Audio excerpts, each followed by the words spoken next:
Assalamualaikum warahmatullahi wabarakatuh. Saya Fitra Novitasari. Pada hari ini saya akan menjelaskan tentang materi perdagangan internasional. Nah, selanjutnya kita akan membahas tentang konsepnya. Perdagangan internasional adalah aktivitas transaksi yang dilakukan pelaku ekonomi lintas negara dalam rangka memenuhi kebutuhan hidup masyarakat. Lebih jelasnya, perdagangan internasional ini dapat terjadi ketika ada kegiatan perdagangan yang dilakukan oleh dua negara berbeda dan tentu saja kegiatan tersebut telah disetujui oleh keduanya. Nah, perdagangan internasional ini dapat dilakukan dengan dua kegiatan. Yang pertama ada ekspor, yaitu kegiatan mengirimkan atau menjual barang ke negara lain. Orang yang melakukan ini disebut dengan eksportir. Dan yang kedua ada impor, yaitu kegiatan membeli barang dan jasa dari luar negeri. Orang yang biasa melakukan kegiatan ini disebut dengan importir. Kemudian kita akan membahas manfaatnya. Nah, yang pertama, kebutuhan setiap negara akan terpenuhi. Yang kedua, dapat mendorong kemajuan iptek. Yang ketiga, peningkatan kualitas produk. Yang keempat, memperluas lapangan pekerjaan. Kelima, negara pengekspor akan memperoleh devisa. Keenam, meningkatkan hubungan persahabatan antar negara. Ketujuh, memperoleh pasar hasil produksi dalam negeri. Dan yang kedelapan, meningkatkan daya saing negara di dunia internasional. Selanjutnya, faktor-faktor pendorong terjadinya perdagangan internasional. Yang pertama, perbedaan sumber daya alam yang dimiliki oleh setiap negara. Pastinya, negara mempunyai kekurangan atau sesuatu yang tidak dimiliki oleh negaranya.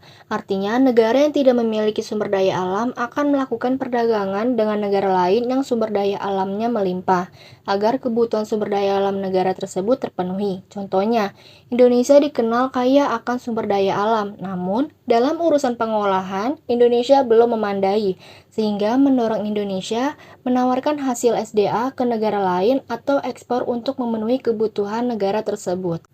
Yang kedua, perbedaan tingkat kualitas sumber daya manusia. Ketersediaan sumber daya alam memerlukan daya dukung kemampuan sumber daya manusia.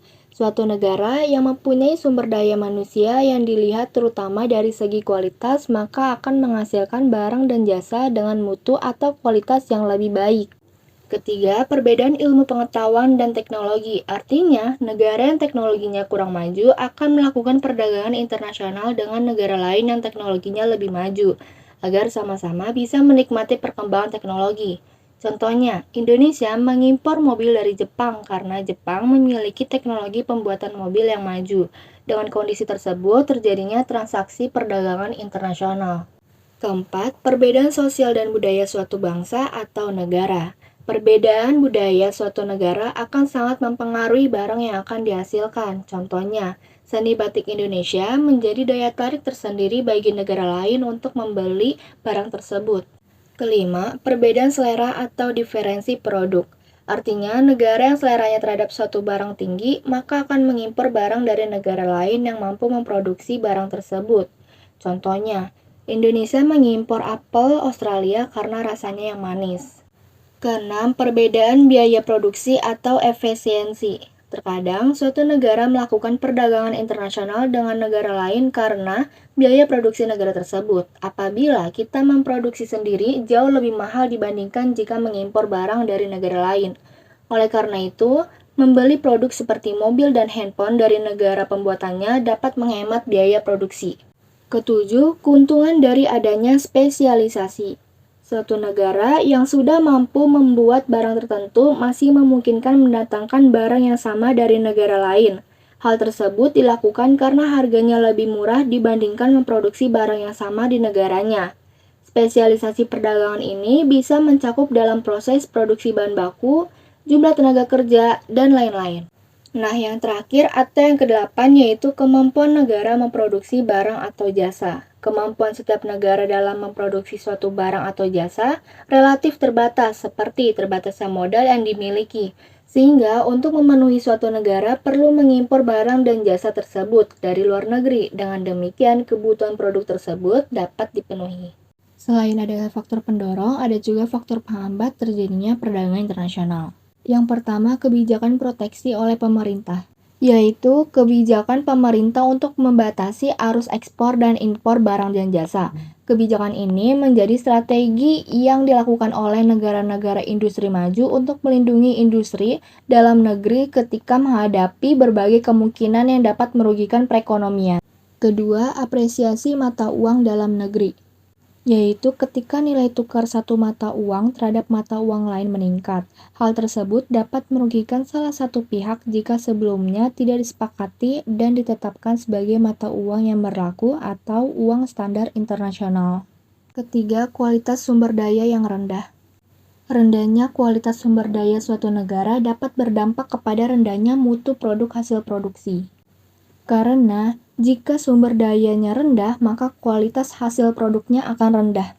Keempat, terjadinya perang. Faktor keamanan akan mempengaruhi untuk melakukan perdagangan internasional. Jika suatu negara tidak aman atau sedang terjadinya perang, maka para pedagang akan beralih ke negara lain yang lebih aman. Yang keempat, proteksi wilayah regional, yaitu memproteksi produk-produk negara anggotanya dari produk negara non-anggota atau negara di luar regionalnya. Hal tersebut akan menjadi hambatan tersendiri bagi negara di luar regionalnya. Keenam, jarak antar negara atau biaya transportasi. Jika jarak antar negaranya jauh, maka mendorong harga barang dan ekspor menjadi mahal.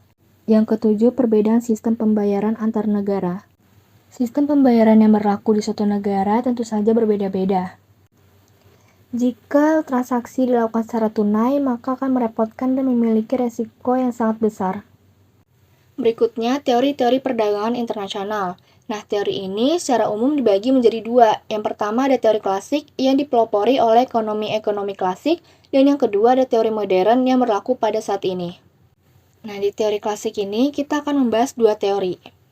Yang pertama, keunggulan mutlak atau nama lainnya absolute advantage, yaitu dikemukakan oleh Adam Smith, seorang filsuf asal Skotlandia yang menjadi pelopor ilmu ekonomi modern.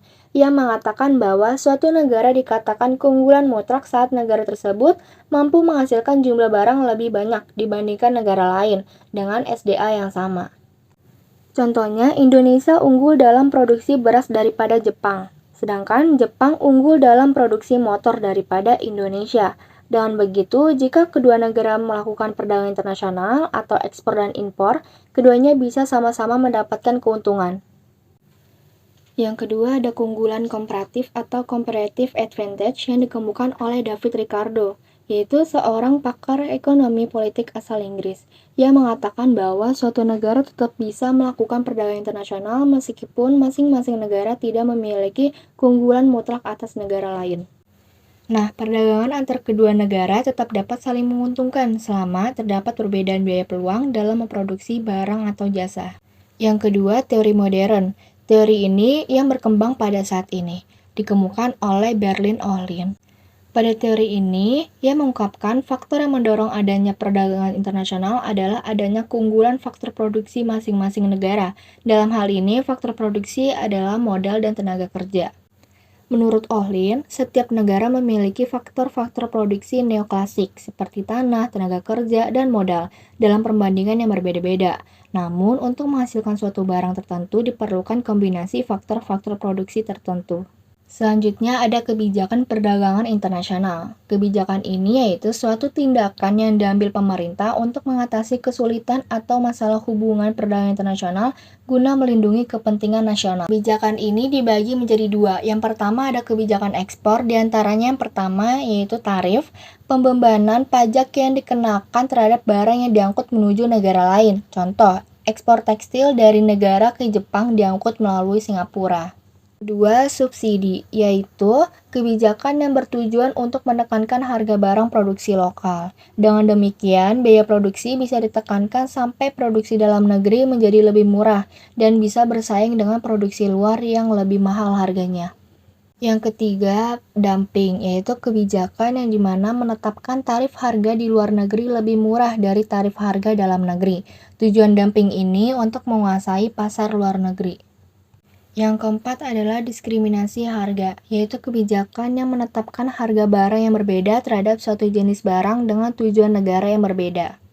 Kedua, ada kebijakan impor. Di antaranya yaitu yang pertama ada kebijakan kuota, jumlah barang yang ditetapkan bisa diimpor dalam satu periode. Dengan diberlakunya kuota, jumlah barang impor yang masuk dapat dikontrol. Yang kedua adalah larangan impor, yaitu kebijakan yang diberlakukan jika suatu negara diharuskan untuk menghemat devisanya. Nah, larangan impor ini dikenakan pada jenis barang tertentu saja, yang bertujuan untuk melindungi industri dalam negeri. Yang ketiga yaitu bea masuk impor, kebijakan yang menetapkan tarif masuk guna melindungi produk lokal dari serbuan produk luar. Biasanya bea masuk ini dikenakan 20%. Baik, sekian materi yang bisa saya sampaikan. Terima kasih. Wassalamualaikum warahmatullahi wabarakatuh.